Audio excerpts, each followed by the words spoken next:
All right, we are recording. Hello, everyone. This is LéTania Severe, she, her pronouns. I'm with King County Equity Now. I'm on the research team, and I'm joined by a very good friend of mine. I'll let him introduce himself. Go ahead. Hey, everybody. So my name is Manuhuia Barcham, from New Zealand originally. You can probably tell from the accent, but super happy just to go with Manu, he, him pronouns. Thank you. Awesome. Yeah, I'm very excited to have Manu here. Do you want to tell us a little bit about some of the stuff you've done in the past, the work you've done? Yeah, and I'll do a little bit of the background too, because that helps sort of understand. So like I said, I grew up in New Zealand. My mother is New Zealand Maori, sort of like Hawaiian, but as I say here, the southern version. My dad is what we say Pākehā, which is a word we use for sort of British descent, I suppose. So here in the Pacific, half Pacific Islander, half white. But I grew up on again in the US, what you'd consider a reservation. So dad was the white guy. Um, so and that's important, I think, into my the work I do now, and a lot of the work I've always done is growing up speaking different languages in different households led to, I think, growing up cultural dissonance, not like quite understanding, like doing something in one household which was good and doing it in a different household and all of a sudden it was bad. But ended up doing a lot of translating growing up across the households and the different sides of the family. And as I look back on my career now, I realize that a lot of my work is always about being, how can we get different systems to communicate with one another well, and particularly with systems or cultures from those who've been like historically marginalized, because often they're the groups that the dominant groups don't realize that their system is different. But those who do come from those spaces realize that they have to live in two worlds. They live the world that they grow up in or the world that they're in. And then when they go to work or whatever, they have to, change the way they speak. They have to change the way they interact to pass, if you will, to make things easier. And so a lot of my work has always been trying to figure out, well, how can we dismantle that and create systems that are more equitable? And this is where research is important, particularly in terms of like dominant groups, is they don't know what they don't know. They assume, because this is the world that they know, that's the world that others know as well. And so this is where research is important, because it can be a way to provide evidence or material to help those others understand or begin to understand. And that's where sort of the issues of empathy come through, but and the importance of knowledge from research for changing and understanding. Awesome. Yeah. What are you working on now? I know you're doing some work around, is it education? Yeah, so I'm doing a bunch of work in the education sector at the moment. And again, complicated by a global pandemic, which means that our school districts and our buildings are, I was going to say struggling, but I think given all what's happening, they're actually doing really well. Yeah. But we've had to really rapidly switch, to a whole different way of delivering education. And again, it's the same space in that those kids and their families who've been in historically marginalized places and maybe haven't done so well in our current education system, which is not a negative on the kids or the families. It's rather that our previous iterations or structures of our education system weren't well matched to how those kids learned, how those families best interacted with institutions. So it's a matter of changing our education system to match our kids, rather than trying to match our kids to the education. So that hasn't worked well for at least a few hundred years in this country. Yeah, right. But those matters are exacerbated or attenuated in the current situation, where some of those communities are who have been in a space of maybe uncertainty around income or food, access to food has been attenuated. And so, one of the key issues in our current education climate is access to digital sources, internet, both internet access, but also hardware. Right. Before the summer break, a bunch of our families were just trying to use smartphones because that was their main computing device. But if you have a couple of smartphones, but 4 kids, how do you distribute that? And so I think our schools have been really good. And this is some of the work I've been involved with, is trying to figure out how can we provide both access to internet, but also computing devices, but then also in terms of the teaching that's delivered, how do we ensure that that's in an appropriate manner? And maybe 9 to 3 teaching isn't the best, particularly if parents are having to work, which means older children are having to care for younger children, which is a fact. And so, if we're after good educational outcomes for our kids, we want to take that seriously. And so think, how can we modify our school days to match that? And we can. And so some of the work we've been doing lately has been around that, like trying to pick up data around that. It's going to be a while before we can get data on like the way in which kids are picking up content, i.e. learning, but we can pick up data more easily around attendance or engagement, because you would assume, we're assuming that if our kids are showing up and they're engaged, it's going to help create a stable platform for them to learn better.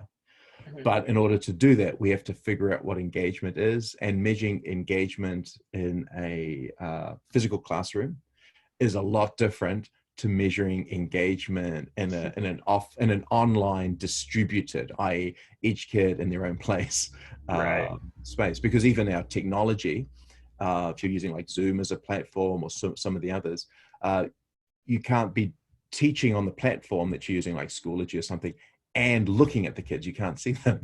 So there are technical issues around this as well, let alone the complications around, and I know this is for me as well, what is engagement? So I know I used to get in trouble as a kid because I fidget. I'm just a very, I think the technical term is I'm a kinesthetic learner. I learn through movement. And I was very lucky as not consciously, but I just started doing things like twirling pens, which is a lot better than standing up and walking around a room in terms of teachers controlling the class. But it's those types of things. Like we want to meet our kids where they are. Again, back to that notion of how do we change the system to match our kids rather than change our kids to match our system. Absolutely. Because the goal we're after is well-educated kids, not kids who match a system. So again, it's that issue of, what's our long-term goal and what do we need to do to have that happen? And that's where research comes into play. It's like, well, how do we pick up the data so we know what's working, what's not working, so that we can keep moving towards that goal. Awesome. And you, I don't want you to necessarily name any of the schools, but you work in a variety of counties, right? Yeah, I mean, so personally, like I said, I've always had I've just had a lot of work working with indigenous tribal peoples around the Asia Pacific. And that's part of the reason I originally came to the US, was to work with some of the local tribes. And so it just so happens, because of my expertise, that a bunch of the work is working with schools that have a preponderance or a high number of our American Indian or Native Alaskan. Again, this is where, again, the power of research and of classification. So here in the Pacific, here in the US, I'm classified as other Pacific Islander. So that's part of this broader subset, Asian Pacific Islander. But in New Zealand, I'm Indigenous, so I'm the equivalent Native. And so here, while we have a relatively large Pacific Island population by US standards, about 1% of the state. It's still very small in absolute terms. But even our American Indian Native Alaskan population is relatively small by absolute. But even then, by relative terms, it's actually really large. And so most people don't realize that. I think it's behind Oklahoma. We have the second largest number of federally recognized tribes in all of America. And a number of them very close to the downtown metro Seattle area. But so again, it's this matter of these overlapping worlds, you know, and back to some of the stuff where we started that conversation about moving between worlds. Yeah. And so same with these schools is trying to think, well, with these kids, how can we create a space that they can effectively move between these worlds, ideally make the system match their world, but realizing that the reality is they'll have to keep moving between these worlds, but in a way that builds on the positive identification of who they are, that having to move between worlds is a positive thing. You know, that you have all these additional skills that other kids don't have, that you're able to operate in these different realms, which again, in my thinking, is a really positive thing. Yeah. In a number of ways. Absolutely. Is there anything you want to talk about that you're excited about going forward? You can talk about work or something happening in your personal life, anything new? No, I mean, work-wise, actually, this digital stuff has really got me thinking about some of the stuff I'd started doing, which is, you know, particularly because we live in Seattle, which is a data city, digital city, and those types of things, is for good or bad, is trying to think. And so some of the early work I'm doing parallel to that is around the notion of civic data and how, you know, governments have it, and it's great that they're doing that, but also including the ways that we as citizens and other residents of the US, those who live here, are able to utilize that data in a digital realm, at least, to be able to participate in the decisions that are being made. And again, going back to the idea of research, back when I was teaching full time, and even now when I occasionally teach, I tend to say that for me, research is a conversation. And so, you know, that's where a lit review comes in. What you're doing is situating your voice in terms of what others have said, and that it's an ongoing conversation, and that ideally your research, your voice will be part of a longer conversation. And again, the reason we do this is both to know, but also to then convince of, you know, this is how things are. We don't agree. This is a good way to be. And so here are some options moving forward about how we might be able to change it. And given the, you know, increasingly digital nature of a lot of what we do in the world, it's good to try and start thinking more concretely about how can we create the tools and the spaces for both community organizations, but also, you know, families and individuals themselves to take more active control, a strong word, control, but of those resources, to really be more active and in those processes that are happening anyway, but to ensure this is a way where hopefully people can, another avenue to move around there. So again, I think that's where there's some real possibility of positives, particularly because, and again, with my work and current work in the education sector, where the access or lack of access to digital technologies is really showing up, and so people are really coming along to that idea. So I think there's lots of good that we can do from that if we keep building on it post-pandemic, whenever that might be. Yeah, right. Whenever that might be. Yeah, no, that's really cool. I think that we, with King County Equity Now, we talk a bit about some of the data that we try and get to do a variety of different research. You know, there's a lot of times there's these gatekeepers, and, you know, like they'll give you some of the data, like at an aggregate level, you know, even civic data, and but you want it you want the raw data so that you can take your own look and you can do your own analysis. And yeah, this idea of data, like information being open and accessible to everyone, I think is really important, and one that I think we'll see a lot of stuff coming out, more stuff coming out around it, especially now as we're kind of being forced into being more digital than we've been. It is amazing. I think that if at the beginning of the year people were told that you're going to be even more online than you were before, people would be like, that's crazy. But here we are, spending like a ridiculous amount of hours a day online. And and I think I love that, trying to get, especially in kids who are marginalized, the hardware and the equipment and the internet access that they need so that they can just do school. And then when school goes back to, being in person, they'll be better because they'll still have those things hopefully in place. We should really, personally, I think we should really go to, municipal internet or something where everybody everywhere has access to free internet, because it's. Oh, no, I really agree. I think what this is showing is, in terms of our digital society, the need for internet to be a utility like electricity and water, and just a basic fundamental thing that families have access to. But even with the data, actually, I'd even say, and what I'm hoping to do is to push beyond that, and rather just be access to the digital data that they'll give us. Is, we can always, there are lots of ways to get data.